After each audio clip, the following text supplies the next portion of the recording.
Ano bang favorite mong love song? May theme song ba ka ba ng... Anong favorite mong theme song ng girlfriend mo dati o ng partner mo? Wala kami favorite song. Ang dami mong love song na kinakanta pero wala kayong favorite na Wala talaga. Kasi lalo na yung mga panahon nyo, kasi yung mga Gen Z, wala nang ganyan-ganyan. Yung mga theme song.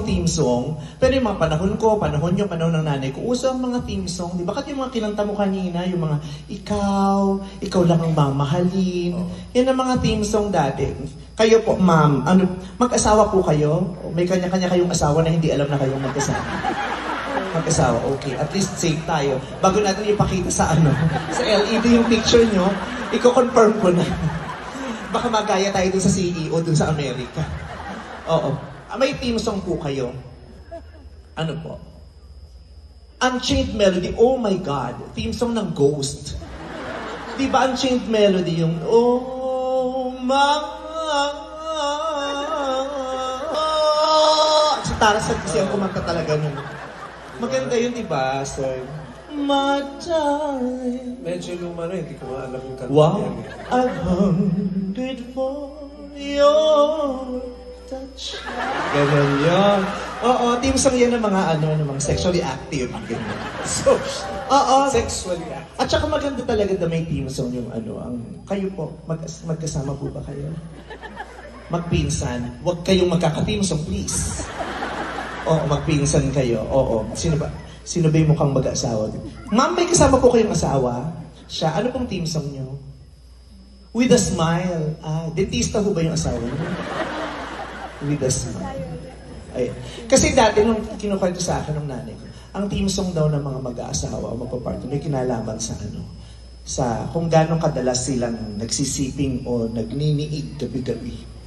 O, kasi pag bago pa lang daw yan, kung kunyari ang mga first to 5 years, ang team song daw niyan, araw-araw, gabi-gabi. Wow. Pag mga 6 years to 10 years, ang team song na niyan, paminsan-minsan. Okay. Pag mga 11 to 15 years, ang team song na niyan, ipagpatawad. Pag mga 20 years na, all by myself. Sila.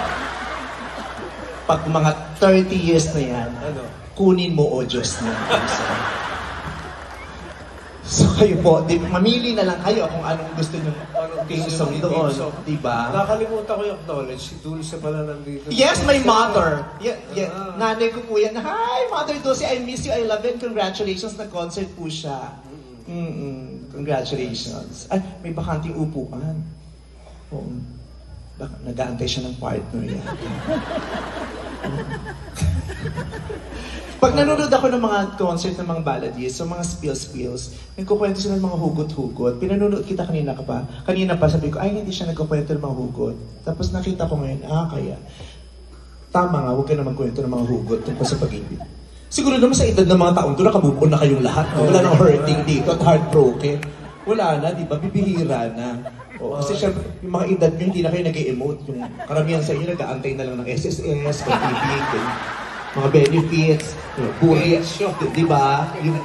Yung burial benefit ng asawang nawala, mga ganon. Mga pamana, mga ganyan. Wala nang hugot-hugot.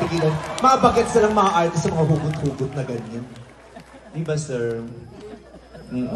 Kaya naman, alis na po ako. Kakanta ka pa. Kakanta pa? Meron pa isa kanta. Dami niyo naman demands. Sige po, kakanta ko po kayo ng isa pa para sa inyo. Ganda-ganda pa man din ang suot nyo. Concert na concert. Yes. May ganito kami sa ganito yung kurtina sa bahay naman. May draping pa. May mga ganito pa rin. Maganda. Kaya naman nag-lace ako ngayon. Diba? Tignan mo nga naman. Aminin mo. Pareho, halos. Sumikip yung zipper mo nung nakita mo yung damit ko. Nagulat ako. Akala ko hindi ikaw yun.